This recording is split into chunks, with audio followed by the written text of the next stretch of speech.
नमस्कार, मी संतोष सुतार आणि आपण पाहतात सीएल माझा. चंदगड तालुक्यातील 2025च्या जिल्हा परिषद आणि पंचायत समिती निवडणुकीच्या आरक्षण सोडतीत महिला राज प्रस्थापित झाला. यंदा चंदगड तालुक्यातील जिल्हा परिषदेचे सर्व 4 गट महिला उमेदवारांसाठी आरक्षित झाल्यानं राजकीय क्षेत्रात महिलांच्या सहभागाला नवी दिशा मिळाली आहे. तरी बऱ्याच इच्छुकांच्या स्वप्नांवर पाणी फिरलंय. जिल्हा परिषद आरक्षण सोडतीनुसार गट क्रमांक 65 अडकूर महिला सर्वसाधारण, गट क्रमांक 66 मानगाव महिला ओबीसी नागरिकांचा मागास प्रवर्ग, गट क्रमांक 67 कुदनूर महिला सर्वसाधारण, गट क्रमांक 68 तुडये महिला ओबीसी नागरिकांचा मागास प्रवर्ग.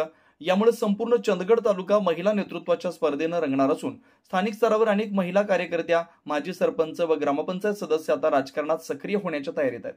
राजकीय विश्लेषकांच्या मते या सोडतीमुळे ग्रामीण भागातील महिला सक्षमीकरणाला बळ मिळेल, तसेच स्थानिक स्वराज्य संस्थांमधील निर्णय प्रक्रियेत महिलांचा सहभाग वाढल्याचं दिसतंय. चंदगड पंचायत समितीच्या गटांमध्येही महिलांना मोठ्या प्रमाणावर प्रतिनिधित्व मिळाले. गवसे अनुसूचित जाती महिला, कोवाड नागरिकांचा मागास प्रवर्ग महिला, तुर्केवाडी सर्वसाधारण, हेरे सर्वसाधारण महिला, कुदनूर सर्वसाधारण, तुडये सर्वसाधारण महिला, अडकूर सर्वसाधारण, मानगाव नागरिकांचा मागास प्रवर्ग.